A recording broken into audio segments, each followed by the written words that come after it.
everyone. In this video, I'll talk about HDFS components.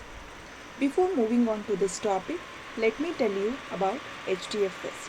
HDFS means Hadoop Distributed File System. Hadoop Distributed Files System is a storage space used by all the Hadoop applications, where in this HDFS cluster in the sense collection of nodes. In this HDFS cluster will have at least two kinds of nodes. One is name node and data node. Name node acts like a master node and data node acts like a slave node. This name node, the task of name node actually manages the file system metadata. Metadata in the sense data about data. For example, the size of the file, the size of the block, everything will be maintained by name node. And we have data nodes where you can have more than one data node.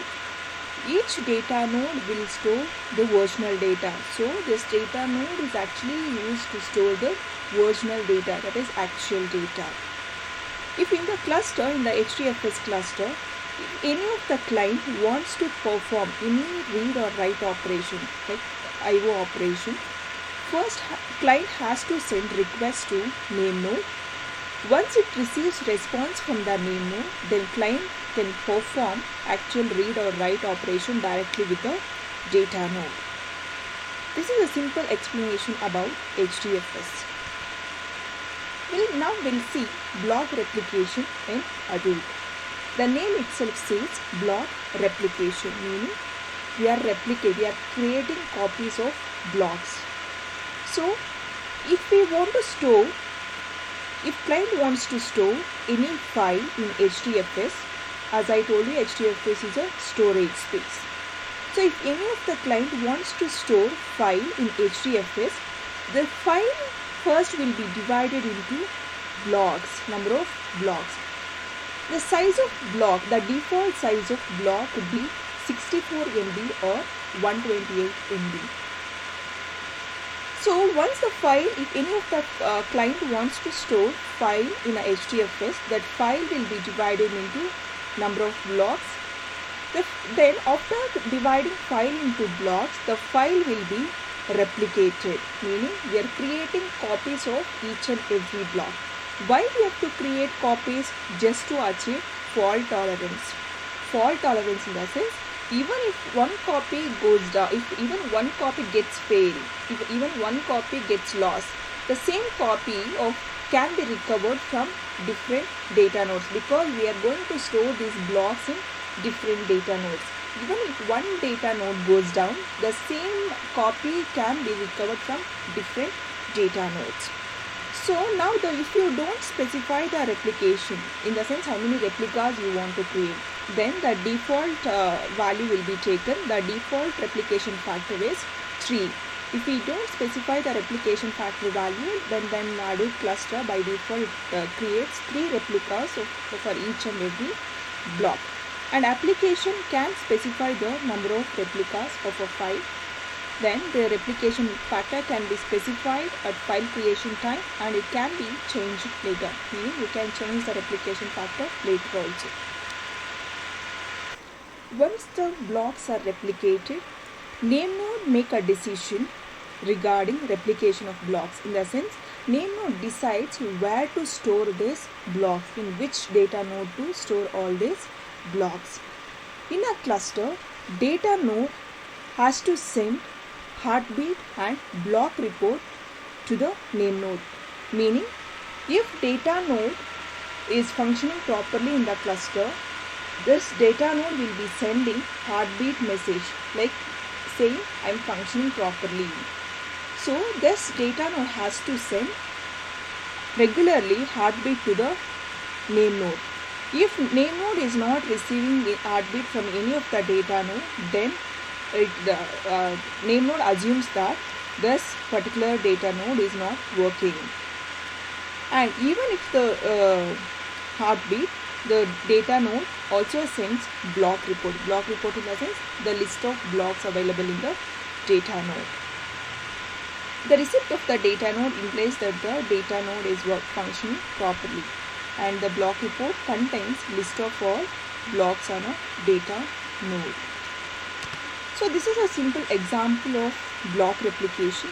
Here you can see I have 8 data nodes in this diagram, and if any of the client wants to store file in HDFS, that file will be divided into blocks. Here in this I have 5 blocks. The size of blocks is 64 MB.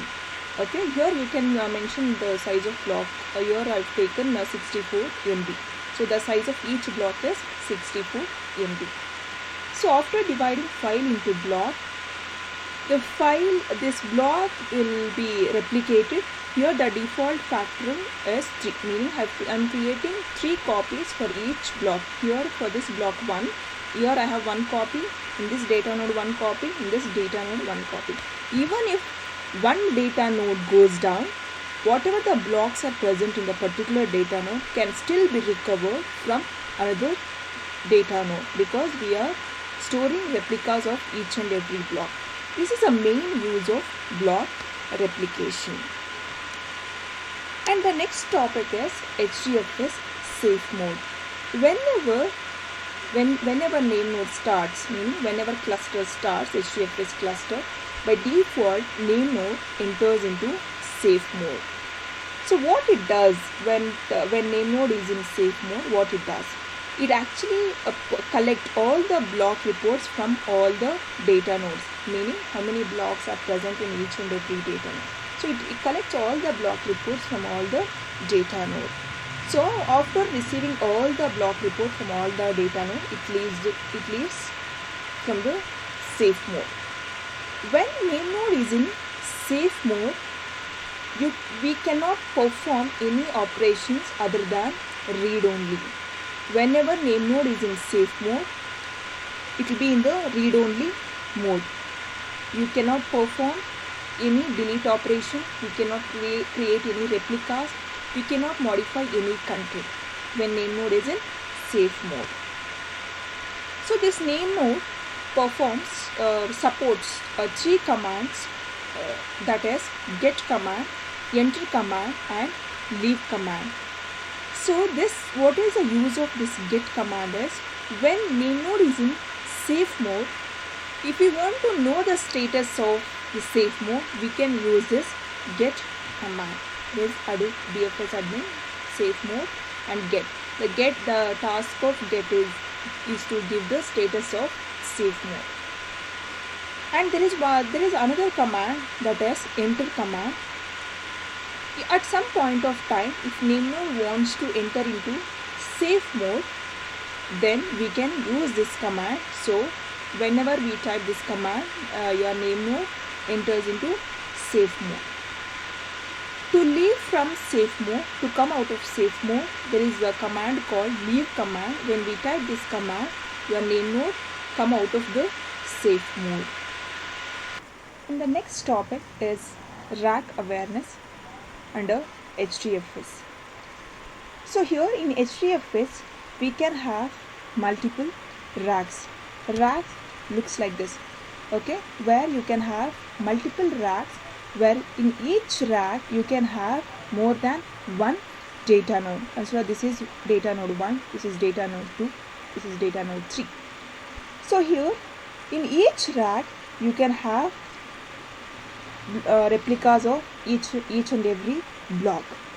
Even if one rack goes down, we can still recover that block from the another rack. You can see here block A, which is in blue color, is stored in one copy of this block is stored in rack 1, and the second copy is stored in rack 2. Again third copy is also stored in rack 2 itself. So even if entire rack goes down, we can still recover that block from different rack. Okay, here the main use of rack awareness. So you can store the replicas of block in different rack. For if you store first replica in local first rack and other 2 replicas in different rack. Here we use this rack awareness to deal with the data locality Data locality means it is a process of moving computations close to where the actual data resides on the node instead of moving large data to computation. Meaning, wherever data is residing, we move our computation near to that data, we perform computation, right? Instead of, because why we have to do is, if you want to perform any computations on large data, to move that large data, it takes huge amount of time. So to overcome from that problem, what we do in HDFS, wherever data is residing, we move our computation near to that data. Okay. So here HDFS exhibits 3 levels of data locality. The first level is data resides on the local machine. The second level, data resides in the same rack. And the third level, data resides in a different rack. The first level, the data resides on the local machine. So it is also called as data local. Here, tasks can be performed on a node. The name itself says local machine. So you can perform a task on a node where your input is present. That is on a local machine. The second level, data resides in the same rack. Same rack in the sense where in that rack you can have multiple data nodes. If you are not able to run any task on the node where your actual data is present, you can still perform the task on the another machine, but within the same rack. That is the meaning of data resides in the same rack. It is also called as intra-rack. And third level of data locality, that is data resides in a different rack. Different rack in the sense, multiple racks will have, and you can perform your computations on different racks. It is also called as inter-rack. Inter-rack in the sense, always you cannot perform a task on the same rack, where in this inter-rack tasks can be executed from a different rack. In order to do that, data need to be copied from the node which stores the data to the node where it is executing the task between the racks. Okay. So here in this we'll have, these are the 3 levels of data locality. Here in this HDFS, each rack will have a rack ID. So using these rack IDs, we can get the rack information, like how many data nodes are present in each and every rack. So all the information can be recovered by using rack IDs. So now this is a simple example for rack awareness. And the next topic is name node high availability. Name node high availability in the sense where in the cluster you can have 2 separate machines as a name nodes. So here, as I told you, name node is a master node that manages the file system namespace. Like it manages all the metadata. This simple point failure can cause the entire system to go down in performance. If this name node goes down, then entire system will automatically get lost, right? If entire system will automatically goes down. So this can be avoided by implementing a name node high availability to provide true failover service. In this cluster, in this Hadoop cluster, we'll have 2 separate machines acting like a name nodes. One name node will be in the active state, and another name node will be in the standby state. This, whichever name node is in active state, then that name node will be responsible for all client operations in the cluster. So here, when you have 2 name nodes in the cluster, the same configuration will be installed on the both the name nodes, like even in the active name node and the standby name node. The same software configurations will be used in the both of the machines. So this, whichever name node is in active name node, that name node should be responsible for all the operations, while whichever name node is in a standby name node, it acts like a slave node, so which actually maintains the state information to go for a quick failure if required. If this active name node goes down because of some issues, then this standby name node can take the role of active name node.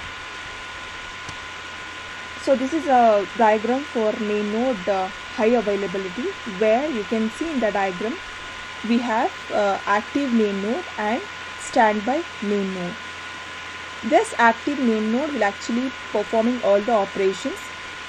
If this active name node goes down because of some issues, this standby name node will take the role of active name node immediately.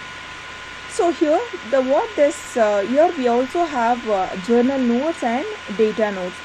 So this normally the task of data nodes, which actually send block reports to both active name node and standby name. All these data nodes continuously sending all block reports information to both active name node and standby name node to preserve the file system state. This active name node sends all the file system edits to journal nodes. So this active name node will be maintaining two kinds of file. One is edit log file and FS image file. So whatever the modifications are being performed in the cluster, all those modifications, it's like a delete, it's like a update. All these modifications will be stored in the edit log file.